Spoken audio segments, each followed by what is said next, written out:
नमस्कार। देश न्यूज में आपका स्वागत है। मैं हूं आपके साथ सूरज पाठक। आज हम अपने खास कार्यक्रम में बात करने जा रहे हैं अध्यादेश के बारे में। दरअसल देश में इस समय जहां राज्यों के चुनावों की, देश के आम चुनाव की तैयारियों की, मणिपुर हिंसा और नूह में हुई हिंसा की चर्चा जोरों पर है।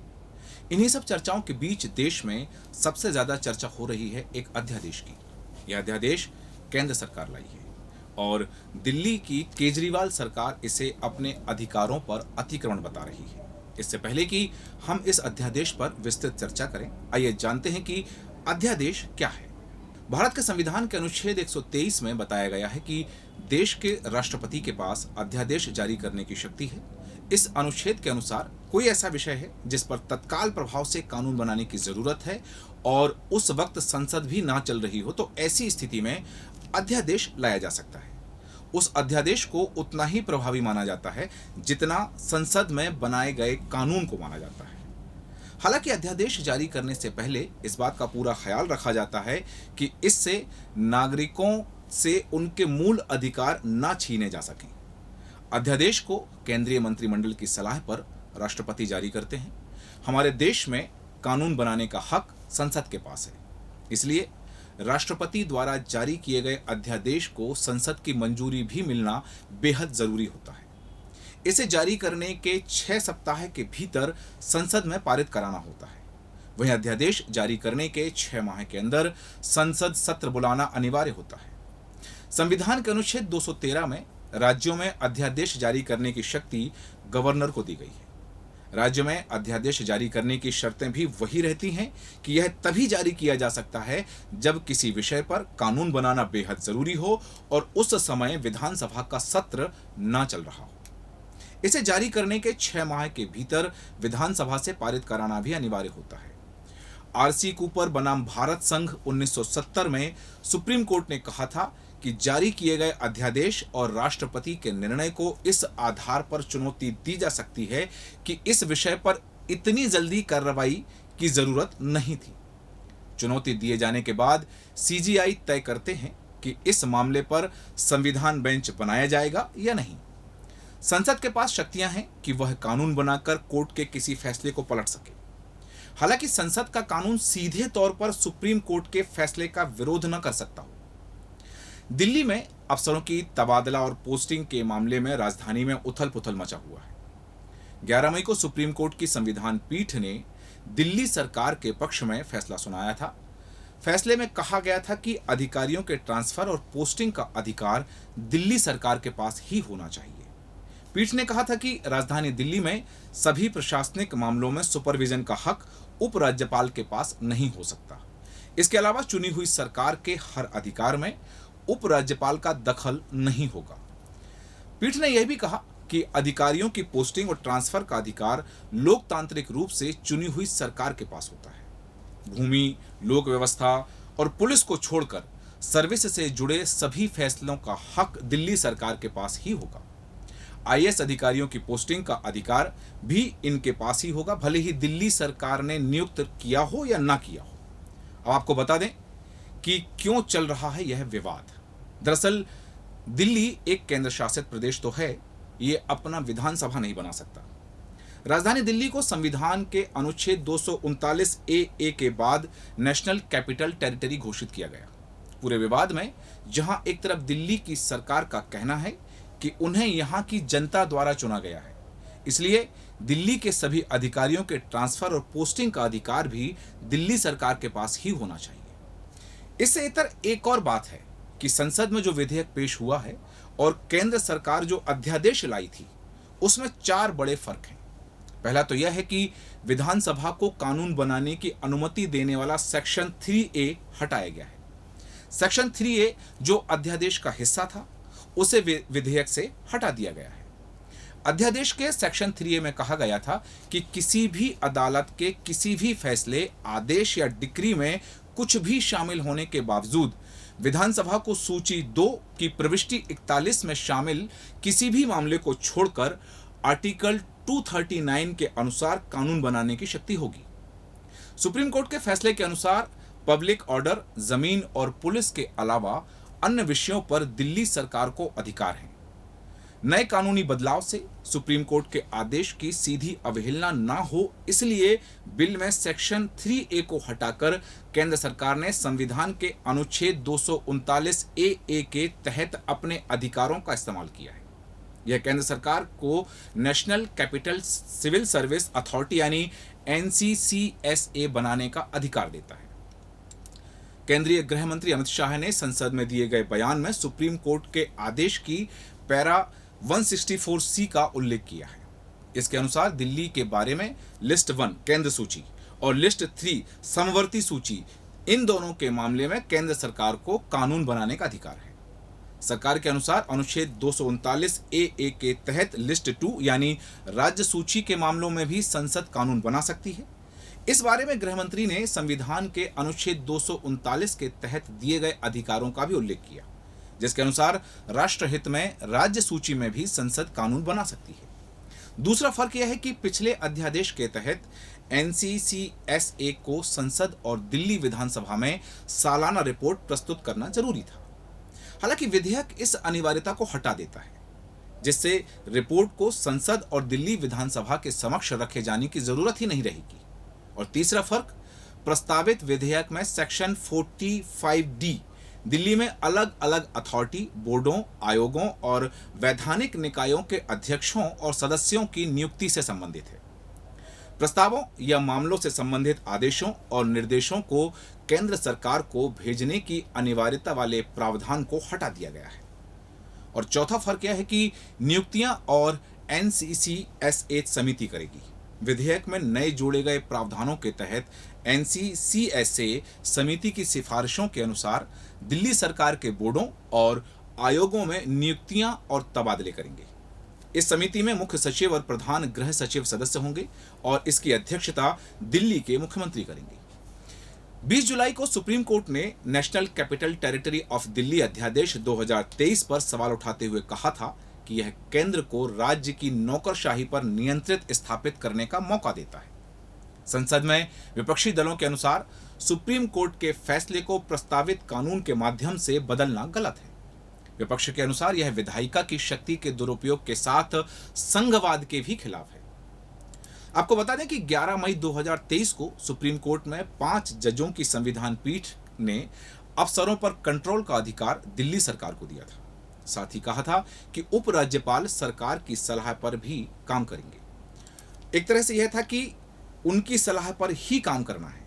लेकिन एक हफ्ते बाद 19 मई को केंद्र सरकार ने अध्यादेश लाकर इस फैसले को बदल दिया और ट्रांसफर पोस्टिंग का अधिकार राज्यपाल को दे दिया। इस अध्यादेश को 6 महीने के अंदर संसद के दोनों सदनों से पारित कराना जरूरी है।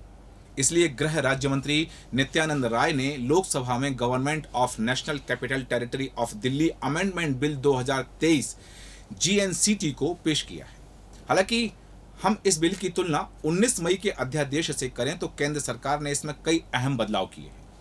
लोकसभा में बीजेपी और इसके गठबंधन दलों के पास बहुमत है, यहां आसानी से ये बिल पारित हो जाएगा। लेकिन राज्यसभा में इस अध्यादेश बिल को पारित करवाना थोड़ा मुश्किल होगा। राज्यसभा में बीजेपी और उसके सहयोगी दलों यानी NDA को मिला दें तो फिर भी वो बहुमत से 9 सीट की संख्या से दूर रह जाते हैं। केजरीवाल ये संख्या पूरी नहीं होने देना चाहते हैं। विपक्षी एकता के जरिए केजरीवाल राज्यसभा में इस अध्यादेश को हर हाल में रोकना चाहते हैं। हालांकि बीजेपी के राज्यसभा सदस्य का कहना है कि पार्टी दिल्ली सर्विसेज अध्यादेश की जगह लेने वाले विधेयक का राज्यसभा में समर्थन करेगी। साथ ही सरकार के खिलाफ विभिन्न विपक्षी दलों द्वारा प्रस्तावित अविश्वास प्रस्ताव का भी विरोध करेगी। बीजेपी के पास 9 सांसद हैं। ऐसे में बीजेपी सरकार आसानी से दिल्ली से जुड़े विधेयक को राज्यसभा में भी पारित करा लेगी।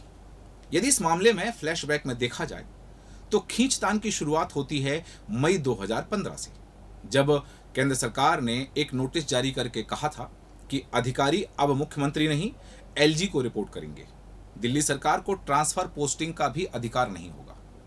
मामला हाईकोर्ट पहुंचा, वहां फैसला लेफ्टिनेंट गवर्नर के पक्ष में आया। केजरीवाल सुप्रीम कोर्ट पहुंच गए। कई फेज की सुनवाई के बाद 11 मई 2023 को सुप्रीम कोर्ट में 5 जजों की संविधान पीठ ने एक मत से फैसला सुनाया। कोर्ट ने अफसरों पर कंट्रोल का अधिकार दिल्ली सरकार को दे दिया। साथ ही कहा कि उपराज्यपाल सरकार की सलाह पर ही काम करेंगे। केंद्र ने 19 मई को अधिकारियों के ट्रांसफर पोस्टिंग पर अध्यादेश जारी किया था। अध्यादेश में उसने सुप्रीम कोर्ट के 11 मई को उस फैसले को पलट दिया जिसमें ट्रांसफर पोस्टिंग का अधिकार दिल्ली सरकार को मिला था। केंद्र सरकार ने अध्यादेश के जरिए दिल्ली में अफसरों के ट्रांसफर पोस्टिंग के अधिकार उपराज्यपाल को दे दिए थे। दिल्ली सरकार इसके खिलाफ सुप्रीम कोर्ट पहुंची थी। इस पर सीजेआई चंद्रचूड़ ने 17 जुलाई को कहा कि हम यह मामला 5 जजों की संविधान पीठ को भेजना चाहते हैं। फिर संविधान पीठ तय करेगी कि क्या केंद्र इस तरह संशोधन कर सकता है या नहीं। दिल्ली सरकार ने अपनी याचिका में कहा कि केंद्र की ओर से लाया गया अध्यादेश असंवैधानिक है। दिल्ली सरकार ने अध्यादेश को रद्द करने और उस पर अंतरिम रोक लगाने की मांग की। केंद्र ने सुप्रीम कोर्ट में हलफनामा दायर करते हुए कहा था कि संविधान का आर्टिकल 246(4) संसद को भारत के किसी भी हिस्से के लिए और किसी भी मामले के संबंध में कानून बनाने का अधिकार देता है जो किसी राज्य में शामिल नहीं। चूंकि किसी अध्यादेश को 6 माह के अंदर संसद के पटल पर रखना होता है, केंद्र सरकार ने इसी वजह से दिल्ली में अधिकारियों के ट्रांसफर पोस्टिंग से जुड़े अध्यादेश को अब संसद में पेश किया है। आम आदमी पार्टी के प्रमुख अरविंद केजरीवाल इस बिल को रोकने के लिए पूरे देश में घूमकर विपक्षी नेताओं से मुलाकात की और उनका समर्थन भी मांगा है।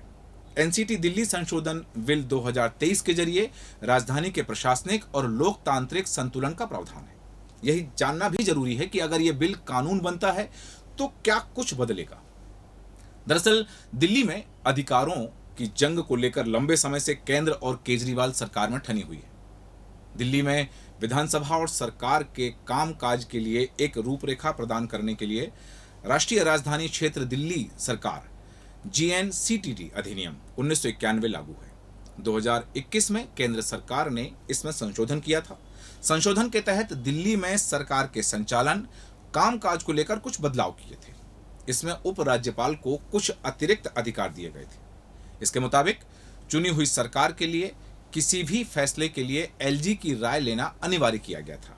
GNCTD अधिनियम में किए गए संशोधन में कहा गया था कि राज्य की विधानसभा द्वारा बनाए गए किसी भी कानून में सरकार का मतलब उपराज्यपाल होगा। इसी वाक्य पर मूल रूप से दिल्ली की अरविंद केजरीवाल सरकार को आपत्ति थी।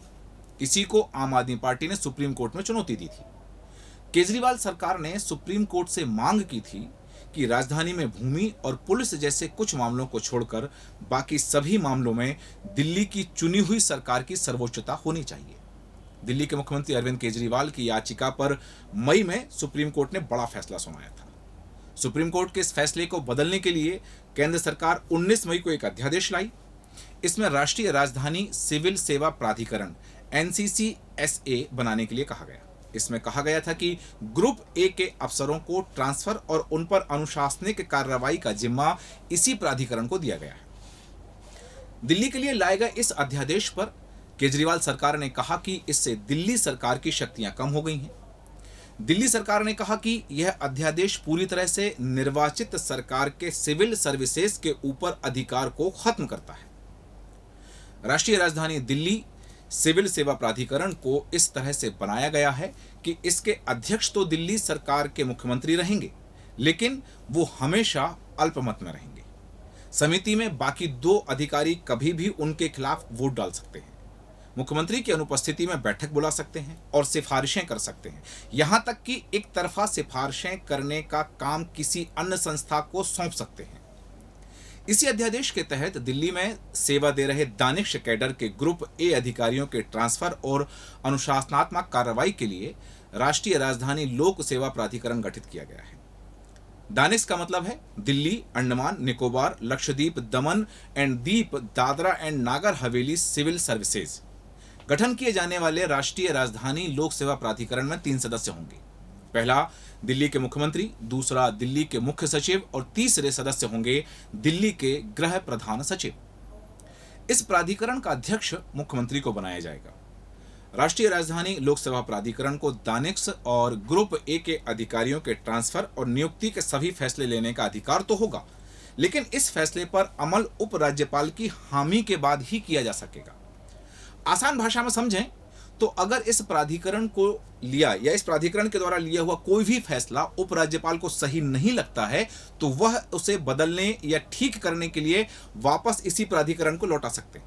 फिर भी अगर सहमति नहीं बनती है तो आखिरी फैसला उपराज्यपाल को ही लेना पड़ेगा। एक तरफ जहां अध्यादेश को लेकर दिल्ली के मुख्यमंत्री अरविंद केजरीवाल लगातार केंद्र सरकार पर निशाना साध रहे हैं, वहीं दूसरी तरफ केंद्र सरकार का तर्क है कि दिल्ली भारत की राजधानी है और इस पर पूरे देश का हक है। केंद्र के अनुसार पिछले कुछ समय से अरविंद केजरीवाल ने राजधानी दिल्ली की प्रशासनिक गरिमा को नुकसान पहुंचाया है। केंद्र सरकार ने कहा कि राजधानी दिल्ली कोई आम क्षेत्र नहीं है, यहां देश के महत्वपूर्ण राष्ट्रीय और अंतर्राष्ट्रीय संस्थान हैं। राष्ट्रपति भवन, संसद और सुप्रीम कोर्ट भी यहीं है। इसके अलावा देश के कई संवैधानिक पदाधिकारी दिल्ली में रहते हैं। ऐसे में यहाँ किसी भी तरह की प्रशासनिक भूल होती है तो इससे न सिर्फ भारत के अंदर बल्कि पूरी दुनिया में हमारे देश की छवि धूमिल हो सकती है। केंद्र सरकार के अनुसार दिल्ली में लिए गए किसी भी फैसले का असर न सिर्फ यहाँ स्थानीय लोगों पर पड़ता है बल्कि ये फैसले पूरे देश के अन्य नागरिकों को भी प्रभावित करता है। राष्ट्रीय राजधानी सिविल सेवा प्राधिकरण बनाने के केंद्र के अध्यादेश को लेकर दिल्ली में सत्तारूढ़ मुख्यमंत्री अरविंद केजरीवाल ने केंद्र सरकार पर जमकर निशाना साधा है। उन्होंने कहा कि केंद्र सरकार का लाया गया यह अध्यादेश गैर कानूनी, गैर संवैधानिक और जनतंत्र के खिलाफ है। केजरीवाल ने कहा है कि हमने सुना है कि केंद्र सरकार ने सुप्रीम कोर्ट के फैसले के खिलाफ पुनर्विचार याचिका भी दायर की है, लेकिन अध्यादेश लाने के बाद इस याचिका का क्या औचित्य है? इस याचिका की सुनवाई तो तभी हो सकती है जब वो अपना अध्यादेश वापस ले लें। इस अध्यादेश को लाकर केंद्र सरकार ने जनता और देश के साथ एक भद्दा मजाक किया है, जैसे केंद्र सरकार सुप्रीम कोर्ट को सीधे चुनौती दे रही हो कि आप जो भी आदेश दें हम उसे पलट देंगे। अब केजरीवाल इस अध्यादेश को पारित होने से रोकने की कोशिश कर रहे हैं। सदन में चर्चा और चर्चा क्या हंगामा मचा हुआ है।